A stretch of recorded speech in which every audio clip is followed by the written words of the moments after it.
about the future, about what people think, about everything that could go wrong. Your brain is running disaster scenarios on loop, and you can't shut it off. You've tried deep breathing, meditation, positive affirmations. Nothing works because you're fighting the anxiety instead of understanding what it actually is. Let me show you the one thought pattern that eliminates anxiety instantly, not by calming you down or distracting you, but by removing the foundation anxiety is built on. Once you shift to this pattern, anxiety doesn't just decrease, it becomes logically impossible. Here's the thought pattern. I can handle whatever happens. That's it. Not everything will be fine. Not, it won't be that bad. Not, don't worry. Those are lies your brain doesn't believe. This is different TC's truth. And truth is what kills anxiety. Let me explain why this works on a neurological level and how to actually use it. Anxiety isn't about what's happening now. It's about what might happen later. Your brain is trying to predict the future and control outcomes. It can't control. Every anxious thought is a version of what if something bad happens and I cooey and handle it. That's the core fear, not the bad thing itself. Your inability to handle it. The belief that if X happens, you'll fall apart.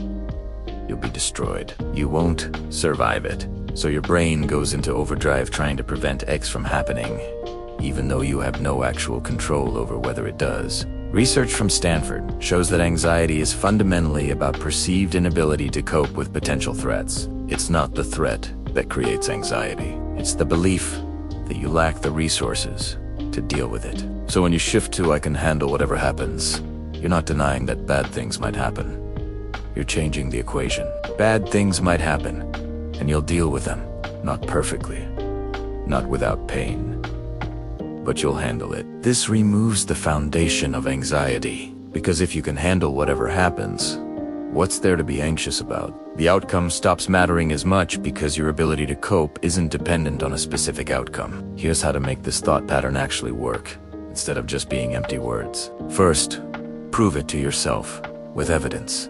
Your brain won't believe I can handle whatever happens if you have no proof. So you remind yourself of every difficult thing you've already handled.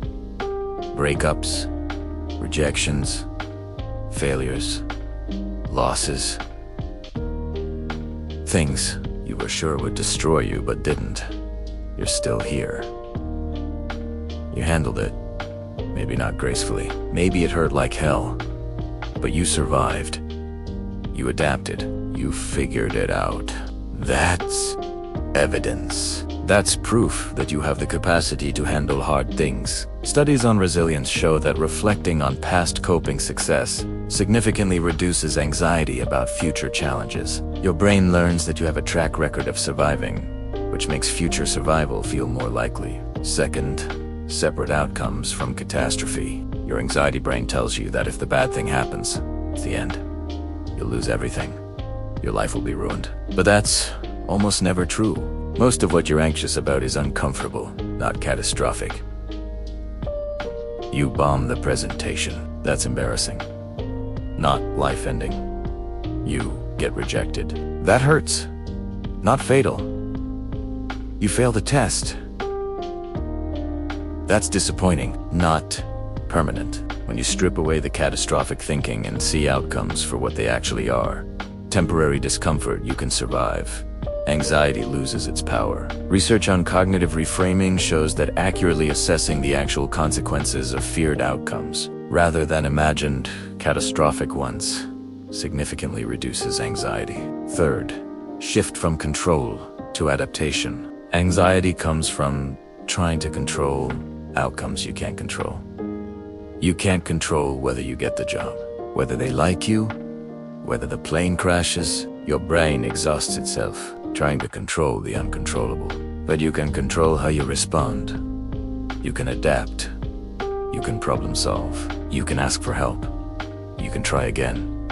You can pivot. You can learn. Your power isn't in controlling outcomes. It's in adapting to whatever outcome happens. Studies show that perceived adaptability, the belief that you can adjust to changing circumstances, is one of the strongest predictors of low anxiety and high resilience. Fourth, practice the thought pattern before you need it. When you're not anxious, remind yourself, I can handle whatever happens. When small inconveniences occur, notice that you handled them. When plans change, notice that you adapted. You're building evidence in real time that you're capable. Then when real anxiety hits, when your brain starts spiraling about the future, you have a foundation of proof to stand on. This isn't wishful thinking. This is documented capability. Fifth, accept that handling it doesn't mean it won't hurt. This is crucial. I can handle it doesn't mean it won't be painful. It means I can survive the pain and come out the other side. You can handle heartbreak. That doesn't mean it won't devastate you. You can handle failure. That doesn't mean it won't sting. You can handle loss. That doesn't mean you won't grieve. The point isn't to avoid pain. It's to trust that pain won't destroy you, that you have the capacity to feel it and keep going. Research on emotional tolerance shows that acceptance of difficult emotions, rather than avoidance, reduces anxiety and increases psychological flexibility. Here's what happens when you genuinely adopt this thought pattern. Anxiety doesn't have anywhere to go, because anxiety feeds on what if I can't handle it. When the answer becomes I can, there's nothing left to be anxious about. Not because bad things won't happen, but because you've removed the variable that made them terrifying. You're not fragile. You're not helpless. You're capable of adapting to whatever comes. Stop trying to control the future. Start trusting yourself to handle it. That shift, that single reframe, eliminates anxiety at its source. Not by pretending everything will be okay, by knowing that even if it's not, you will be.